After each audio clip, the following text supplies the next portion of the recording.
మెడ్ plus లో అదే medicine అదే క్వాలిటీ, మార్కెటింగ్, డిస్ట్రిబ్యూషన్, ఇంకోటి అంటూ వీళ్ళకి అదనపు ఛార్జీలు ఉండవు. అందువల్లే 50 to 80% డిస్కౌంట్ లో మనకు అందిస్తున్నారు. ఫిట్స్ లేదా అపస్మారం ఒక్కసారి వస్తే ఇక దాన్ని ఎపిలెప్సీ అని పిలుస్తారా? కాదండి. కనీసం 2 సార్లైనా ఒకరిలో ఫిట్స్ వచ్చి వాళ్ళకి తరచుగా ఫ్యూచర్లో కూడా మళ్ళా ఫిట్స్ వచ్చే అవకాశం ఉంది అని గనక నిర్ధారణ జరిగితే అప్పుడు వాళ్ళని ఎపిలెప్సీ కింద లేబుల్ చేస్తాం. సో ఈ ఎపిలెప్సీ అనే వ్యాధి గురించి అసలు మనం ఎందుకు మాట్లాడుకోవాలి? ఇండియాలో చూస్తే ప్రతి 100 మందిలో ఒకళ్ళకి లేదా ఇద్దరికి ఈ ఎపిలెప్సీ ఉండే అవకాశం ఉంది. అంత ఫ్రీక్వెంట్గా మరి ఈ ఫిట్స్ అనే సమస్య మన చుట్టుపక్కల వాళ్ళలో వచ్చే అవకాశం ఉన్నప్పుడు మనకి దాని గురించిన అవగాహన చాలా అవసరం.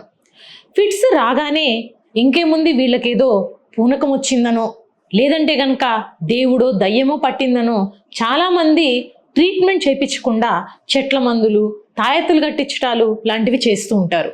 అలా కాకుండా మనం గనక మెడికల్గా ఆలోచిస్తే మెదడు లోపల కొన్ని రకాల ఎలక్ట్రికల్ యాక్టివిటీ అతి ఎక్కువ మోతాదులో జరగటం వలన ఈ చేతులు కాళ్ళల్లో మనం చూసే కదలికలు లేదంటే బ్రెయిన్ యొక్క ఫంక్షనింగ్ కాసేపటి పాటు పాజ్ అయిపోవడం, ఇది ఫిట్స్ అనేది.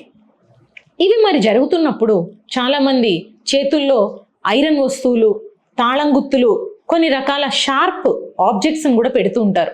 ఇలా పెట్టడం కూడా కరెక్ట్ కాదు.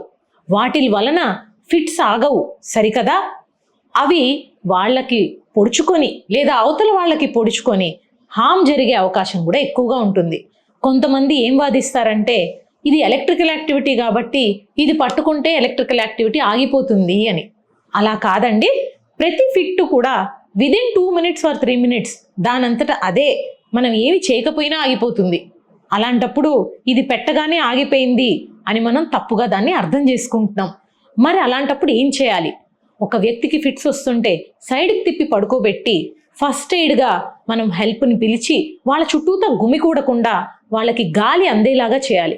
గట్టిగా చేతులు కాళ్ళు బిగించేసి మనం ఏదో ఫిట్స్ ఆపేయగలుగుతామేమో అన్నట్టు వాళ్ళని నొక్కేసి పట్టుకోకూడదు. అలా పట్టుకుంటే వాళ్ళకి చేతులు కాళ్ళలో ఫ్రాక్చర్స్ లేదా డిస్లొకేషన్ అయిపోయే అవకాశం ఉంటుంది. వాళ్ళు నాలికేమైనా ఖర్చుకుంటారేమో, మళ్ళీ రక్తం వస్తుంది అని చేతులు లేదంటే స్పూన్లు, గుడ్డలు నోట్లో పెట్టడానికి ప్రయత్నిస్తారు. అట్లా కూడా ఏది చేయకూడదు. మరి నోట్లో మెడిసిన్స్ వేయొచ్చా?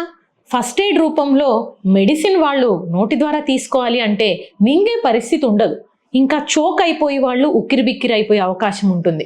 సో ముక్కులో వేసే స్ప్రే కానీ లేదా చేతికిచ్చే ఇంజెక్షన్ లాంటివి కానీ వాళ్ళ బ్యాగ్లో రెడీగా అవైలబుల్ ఉంటే ఆ ఫస్ట్ ఎయిడ్ మెడిసిన్స్ మనం ఇవ్వచ్చు. ఇకపోతే సైడ్కి తిప్పి పడుకోబెట్టి వాళ్ళ ఫిట్ ఆగిపోయిన తర్వాత వాళ్ళని లేపి వాళ్ళకి ఏదన్నా వాటర్ ఇవ్వడం కానీ లేకపోతే తినడానికి ఏదన్నా ఇస్తే వాళ్ళు కోలుకునే అవకాశం ఉంటుంది. 2 నిమిషాల కంటే మినహాయించి 5 నిమిషాలు కూడా ఫిట్స్ ఆగట్లేదు అనుకోండి, వెంబడే అంబులెన్స్ కాల్ చేసి వాళ్ళని హాస్పిటల్కి షిఫ్ట్ చేయటం అనేది అవసరం అన్నమాట. ఇకపోతే ఈ ఫిట్స్ మళ్ళీ తరచుగా రాకుండా మనం ఏం చేయొచ్చు? జెనెటిక్గా ఆ ఫిట్స్ వస్తున్నాయా? అప్పుడు దాన్ని జెనెటిక్ సిండ్రోమిక్ ఎపిలెప్సీ అని మేము లేబుల్ చేస్తూ ఉంటాం. లేదంటే గనక బ్రెయిన్లో ఏదన్నా గడ్డలు కానీ స్ట్రోక్ కానీ రకరకాల అబ్నార్మాలిటీస్ ఏమన్నా ఉండి వాటి వలన ఫిట్స్ వస్తున్నట్లయితే దాన్ని స్ట్రక్చరల్ లీజన్ రిలేటెడ్ ఎపిలెప్సీ అంటాం. సో ఈ రెండిటి మధ్య తేడా ఎలా కనిపెడతాము? 1 ఎంఆర్ఐ స్కాన్ ద్వారా స్ట్రక్చర్లో ఏమైనా ప్రాబ్లం ఉందా? 2 ఈఈజీ అనే పరీక్ష ద్వారా ఈ ఫంక్షన్స్ ఆఫ్ ద బ్రెయిన్ ఎలా నడుస్తుంది, ఎటువంటి వెరైటీ ఆఫ్ ఫిట్స్ వస్తున్నాయి. మీకు చెప్పాలంటే 25 to 30 వెరైటీస్ ఆఫ్ ఫిట్స్ ఉంటాయి. సో ఏ రకమైన ఫిట్స్ అనేది అర్థమైతే దానికి కారణం ఏంటో తెలుసుకోగలుగుతాం, దానికి సరైన మందు కూడా ఇవ్వగలుగుతాం. మార్కెట్లో చూసుకుంటే కనుక 30 కంటే పైనే వెరైటీస్ ఆఫ్ ఫిట్స్ మెడిసిన్స్ ఉన్నాయి. అలాగని అందరికీ ఒకటే మందు పనిచేయదు. మా అత్తయ్యకి ఫిట్స్ ఉన్నాయి, ఈ మందు వాడింది కాబట్టి నాకు నయమైపోతుందని ఎవరంతటి వాళ్ళు ఆ ఫిట్స్ మెడిసిన్ వేసుకోకూడదు. సో ఒక నిపుణులైన ఎపిలెప్టాలజిస్ట్ కానీ న్యూరాలజిస్ట్ కానీ మీకు ఏ వెరైటీ ఆఫ్ ఫిట్స్ ఉన్నాయి, మళ్ళీ ఫ్యూచర్లో వచ్చే అవకాశం ఉందా అనేది కనిపెట్టి దానికి తగ్గ ట్రీట్మెంట్ ఇస్తారు. మీ అంతట మీరు ఫిట్స్ మందులు ఆపేసే ప్రయత్నాలు కూడా చేయకూడదు. ఇకపోతే తరచుగా అడిగేది ఫిట్స్ ఉన్న వాళ్ళు డ్రైవింగ్ చేయొచ్చా అని.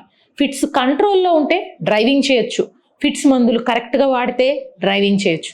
రాత్రిల పూట నిద్ర మానుకొని మాత్రం డ్రైవింగ్ చేయకూడదు.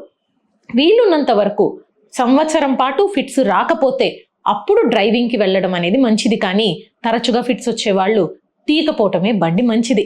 మీకే కాదు అవతల వాళ్ళ ప్రాణానికి కూడా ప్రమాదం కాబట్టి. ఆల్కహాల్ తాగచ్చా అని అడుగుతారు. ఆల్కహాల్ తాగి ఈ ఫిట్స్ మందులు వేసుకుంటే అవి పనిచేయవు. ఆల్కహాల్ రిలేటెడ్ చాలా రకాల ఫిట్స్ వస్తూ ఉంటాయి. సో ఫిట్స్ ఉన్న వాళ్ళు ఆల్కహాల్ తీసుకోకపోవటమే మంచిది. మరి చదువుకోవడానికి స్కూల్కి పంపించవచ్చా, ఉద్యోగంలో పెట్టుకోవచ్చా అనే అనుమానాలు కూడా ఉంటూ ఉంటాయి. ఖచ్చితంగా చదువుకి స్కూల్కి పంపించవచ్చు. అండ్ మనం అన్ని రకాల ఉద్యోగాల్లో కూడా ఫిట్స్ ఉన్న వాళ్ళని పెట్టుకోవచ్చు. కేవలం వాళ్ళకి నైట్ డ్యూటీస్ లాంటివి వేయకుండా ఎక్కువ హెవీ మెషిన్స్ కానీ మంటలు లేదంటే కనుక నీటిలోనూ ఉండే ఉద్యోగాలు కాకుండా సేఫ్ జోన్లో పెట్టి చేసుకునే ఉద్యోగాలు ఏమన్నా చేసుకోవచ్చు. వాళ్ళు పెళ్లి చేసుకోవచ్చా, పిల్లల్ని కనొచ్చా, ఈ టాబ్లెట్స్ వేసుకుంటున్నప్పుడు తల్లి పాలు తాగొచ్చా అనేవి తరచుగా వింటూ ఉంటాం. ఈ ఫిట్స్ ఉన్నంత మాత్రాన ఒక అమ్మాయిని పెళ్లి చేసుకోకూడదని లేదండి. వాళ్ళు హ్యాపీగా నార్మల్ లైఫ్ లీడ్ చేయొచ్చు. ఈవెన్ ప్రెగ్నెన్సీలో బ్రెస్ట్ ఫీడింగ్లో కూడా సేఫ్గా ఉండే బోలెడన్ని మెడిసిన్స్ వచ్చేసాయి. సో ఈ ట్రీట్మెంట్స్ అనేది మనం వాడుకోవాలి.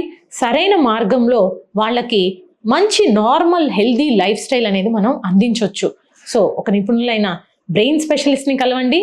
ఫిట్స్ బారిన పడిన వాళ్ళకి, వాళ్ళ కుటుంబానికి మనం తోడుగా ఉంటూ వాళ్ళకి వీలైనంత సహాయము, అడ్వైజు అందిద్దాం.